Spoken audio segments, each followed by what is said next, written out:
नमस्कार, जय हिंद, वंदे मातरम। दोस्तों आइए चलते हैं दिन भर की 50 बड़ी और महत्वपूर्ण खबरों की ओर। यहाँ पर आपको आपके काम से जुड़ी हर एक खबर मिलती है, इसलिए वीडियो में आगे बढ़े उससे पहले वीडियो को लाइक करके चैनल को सब्सक्राइब जरूर कर लें।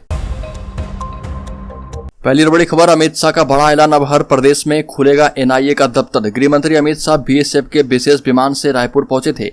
नवा रायपुर में एनआईए की नई बिल्डिंग का उद्घाटन किया। शाह ने एनआईए की जमकर तारीफ की और कहा कि चुनाव से पहले देश के सभी राज्यों में एनआईए की अपनी स्पेशल ब्रांच होगी।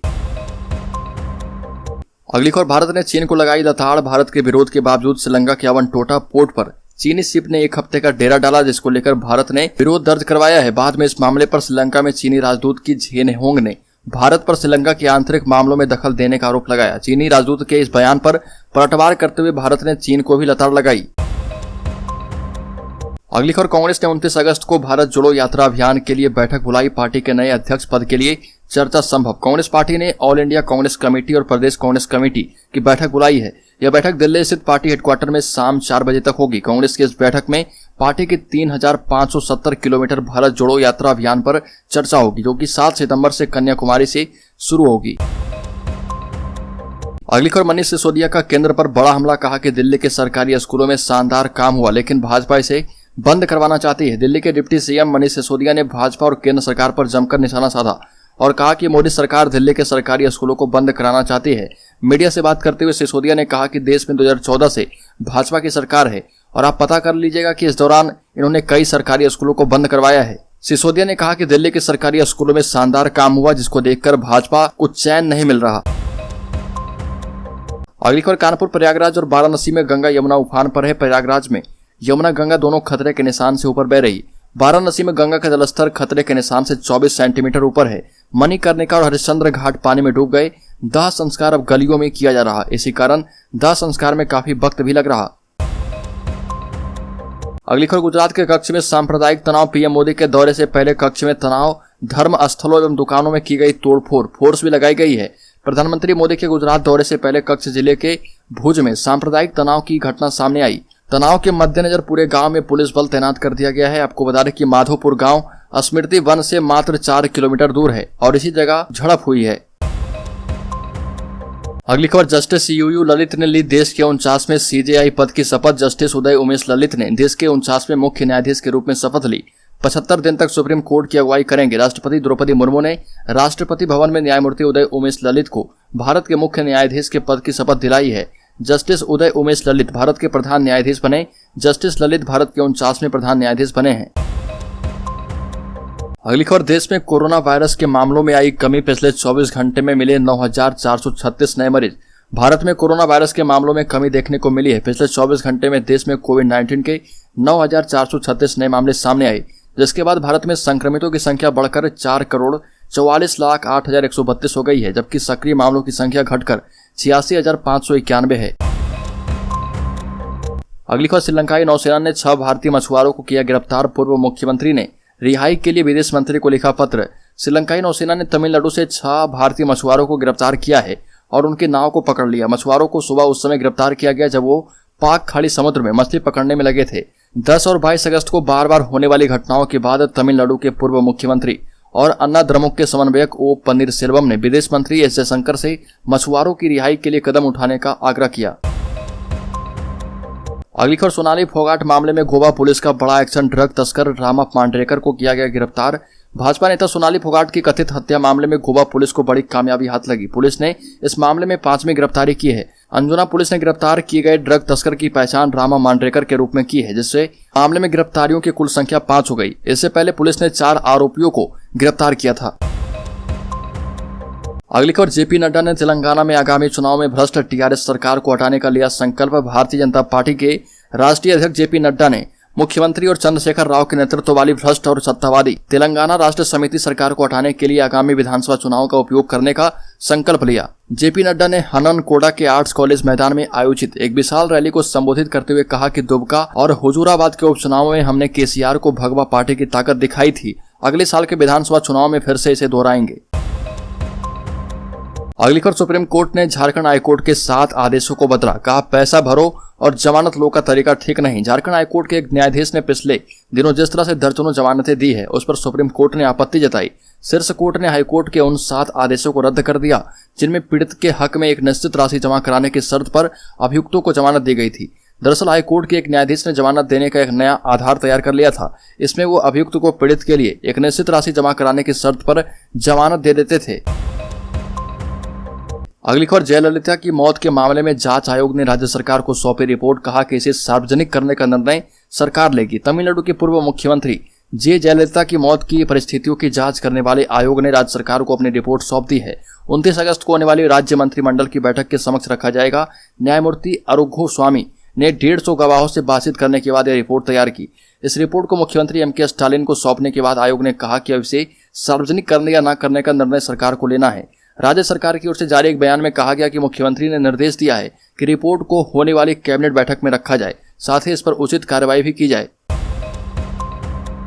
अगली खबर, झारखंड के कर्मचारियों को पुरानी पेंशन योजना का लाभ लेने के लिए देना होगा शपथ पत्र, जल्द जारी होगा प्रारूप। राज्य में पुरानी पेंशन योजना लागू होने को लेकर नई मगर महत्वपूर्ण बात सामने आई है। राज्य सरकार इस योजना का लाभ लेने वाले कर्मचारियों के लिए अहम निर्णय ले चुकी है। इस निर्णय के तहत राज्य सरकार के कर्मचारियों को पुरानी पेंशन योजना का लाभ लेने के लिए स्टैंडर्ड ऑपरेटिंग प्रोसीजर की शर्तें मानने के लिए शपथ पत्र देना होगा। शपथ पत्र में यह उल्लेख करना होगा कि कर्मी किसी प्रकार का अतिरिक्त वित्तीय दावा राज्य सरकार से नहीं करेंगे। अगली खबर, राजस्थान के सीएम अशोक गहलोत ने अधिकारियों कर्मचारियों के कैडर के मुताबिक पे स्केल में असमानता को दूर करने की घोषणा की। राज्य सरकार जल्द ही सेवा नियमों में संशोधन कर पदोन्नति देकर समान पद पर समान वेतन व्यवस्था को लागू करेगी। रविवार को कृषि अनुसंधान संस्थान दुर्गापुरा में राजस्थान राज्य कर सेवा संघ के द्वारा आयोजित राज्य स्तरीय सम्मेलन को संबोधित करते हुए कहा कि राजस्थान का बजट 2022-23 पूरे देश में अपने आप में एक बड़ी उपलब्धि होगी। अगली खबर, मध्य प्रदेश में मंत्रियों से मिले अस्थायी एवं संविदा कर्मी नियमितीकरण की लगाई गुहार। आपको बता दें कि प्रदेश के संविदा एवं अस्थायी कर्मियों के प्रतिनिधि मंडल ने 11 मंत्रियों से अलग अलग मुलाकात की। भोपाल में नियमित नहीं करने से नाराज संविदा कर्मियों ने ये मुलाकात की है। मंत्रियों से खाली पदों पर नियमित करने की मांग की गई। यह मुलाकात मध्य प्रदेश कर्मचारी मंच एवं संविदा कर्मचारी अधिकारी महासंघ के प्रतिनिधि मंडल ने की है। मंत्रियों ने उचित कार्रवाई का भरोसा भी दिया है। अगली खबर, पिछले 2 महीने से केंद्रीय कर्मचारियों की महंगाई भत्ते को लेकर काफी चर्चा हो रही थी, लेकिन महंगाई भत्ते का इंतजार खत्म हो गया है। महंगाई भत्ते को लेकर घोषणा कर दी गई है। इस बार महंगाई भत्ते में 4% की बढ़ोतरी की गई। आखिर भारतीय उपभोक्ता मूल्य सूचकांक औद्योगिक श्रमिकों के आंकड़े सामने आने के बाद यह तय था कि महंगाई भत्ते में अच्छी बढ़ोतरी होगी। हुआ भी वही। केंद्रीय कर्मचारियों के डीए में 4% की बढ़ोतरी की गई है। सरकार ने इसकी बड़ी घोषणा कर दी है। डीए में बढ़ोतरी AICPI के आंकड़ों पर निर्भर करेगी। अगली खबर, पुरानी पेंशन योजना को लेकर बिहार सरकार हुई गंभीर। सरकारी कर्मियों के लिए बड़ी खुशखबरी। आपको बता दें कि बिहार में सत्ता परिवर्तन के बाद न केवल युवाओं के लिए खुशखबरी आ रही है, बल्कि सरकारी कर्मियों के लिए भी बड़ी खुशखबरी आ रही है। राज्य सरकार इनके लिए पुरानी पेंशन योजना लागू करने को लेकर गंभीर है। ये बातें राज्य के शिक्षा मंत्री प्रोफेसर चंद्रशेखर ने झंझारपुर में प्रेस वार्ता के दौरान कही और विस्तार से अपनी सरकार की लोक कल्याणकारी योजनाओं की जानकारी भी दी। अगली खबर, इधर बिहार के बाद हिमाचल प्रदेश के सीएम जयराम ठाकुर बोले, पुरानी पेंशन स्कीम को लेकर कुछ समाधान निकाला जाएगा। मुख्यमंत्री जयराम ठाकुर ने कुल्लू में कहा कि पुरानी पेंशन स्कीम की समस्या पूरे देश में है, लेकिन सभी को अपनी बात कहने का हक के बावजूद इस बात को जबरदस्ती थोपा जा रहा। मुख्यमंत्री जयराम ठाकुर ने कुल्लू में कहा कि पुरानी पेंशन स्कीम की समस्या पूरे देश में है और इसे जल्द ही सुलझाया जाएगा। कई राज्यों ने कहा कि पुरानी पेंशन स्कीम को लागू करना आसान नहीं है, लेकिन हम फिर भी सोचेंगे। अगली खबर, झारखंड में 3 दिन से जारी सियासी संकट के बीच कांग्रेस के प्रदेश प्रभारी अविनाश पांडे रांची पहुंच चुके। देर रात कांग्रेस के विधायकों के साथ बैठक के दौरान सभी विधायकों को रांची में रहने का निर्देश दिया गया। उनकी मुलाकात सीएम हेमंत सोरेन से भी हुई है। अगली खबर, बिहार के संस्कृत पाठशाला एवं मदरसों के शिक्षकों के मूल वेतन में वृद्धि। गठबंधन की नई सरकार ने त्योहार के इस मौसम में शिक्षकों को वेतन वृद्धि का उपहार दिया है। शिक्षा विभाग ने राज्य के 531 अनुदानित संस्कृत विद्यालयों और अराजकीय प्रस्वीकृत 86 प्रतिकूल संस्थान के संस्कृत विद्यालयों में स्वीकृत शिक्षकों और गैर शैक्षणिक कर्मचारियों के मूल वेतन में 15% वेतन वृद्धि का आदेश जारी किया है। इसी तरह का आदेश अनुदानित मदरसों के शिक्षकों और कर्मचारियों के लिए भी जारी किया गया है। इससे पहले इस तरह की वेतन वृद्धि नियोजित शिक्षकों की भी हो चुकी है। वेतन वृद्धि 1 अप्रैल 2021 से लागू होगी।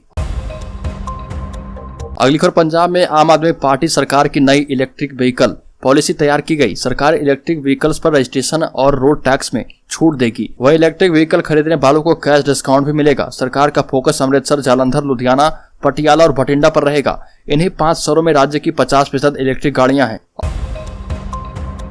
अगली खबर पंजाब भाजपा में बड़े बदलाव की तैयारी। पंजाब में पैठ बनाने की कोशिश में जुटी भाजपा बड़े बदलाव की तैयारी में है, जिसमें कांग्रेस से आए सुनील जाखड़ समेत पूर्व कांग्रेसी मंत्रियों को अहम जिम्मेदारी दी जाएगी। प्रधान अश्विनी शर्मा को भी बदला जा सकता है। उनका 3 साल का कार्यकाल जनवरी में खत्म हो रहा। हालांकि 2024 में लोकसभा चुनाव देखते हुए सितंबर महीने में ही पार्टी में फेरबदल किया जा रहा। अगली खबर केरल में 50% ही बची हाथियों की संख्या। केरल में बंदी हाथियों की संख्या लगातार कम होती जा रही। साल 2008 में यहाँ करीब 900 बंदी हाथी थे, लेकिन अब इनकी संख्या में 50% की कमी दर्ज की गई। अब केवल 448 हाथी ही बचे हैं। बीते 5 साल में 115 बंदी हाथियों की मौत हो गई। अगली खबर कांग्रेस कार्य समिति में फिर से राहुल गांधी को अध्यक्ष बनाने की होगी जिद। आपको बता दें कि पार्टी की अहम बैठक होने वाली नेतृत्व को लेकर बार बार अपने ही वरिष्ठ नेताओं के तीर से घायल कांग्रेस में एक बार फिर से राहुल के हाथ पतवार थमाने की कोशिश होगी। नए अध्यक्ष के चुनाव के लिए कार्यक्रम तय करने के लिए कार्य समिति की बैठक होने वाली है और उससे पहले राज्यसभा में कांग्रेस के नेता और आलाकमान से विश्वस्त मल्लिकार्जुन खड़गे ने स्पष्ट कर दिया है कि फिलहाल कांग्रेस के पास राहुल से अच्छा और स्वीकार्य कोई चेहरा मौजूद नहीं है। अगली खबर दुनिया में छा गया भारतीय तेजस। मलेशिया और कोलंबिया के बाद इस मुल्क ने युद्धक विमान में दिखाई रुचि। मलेशिया, कोलंबिया और अब अर्जेंटीना ने भारतीय LCA तेजस में अपनी गहरी दिलचस्पी दिखाई है। अर्जेंटीना पहुंचे भारतीय विदेश मंत्री एस जयशंकर से तेजस पर चर्चा होने के संकेत हैं। एस जयशंकर की यात्रा के दौरान दोनों देशों में तेजस पर वार्ता हुई है। इसके पूर्व पाकिस्तान के JF-17 को खरीदने की अटकलें थी, लेकिन अर्जेंटीना ने तेजस में दिलचस्पी दिखाई है।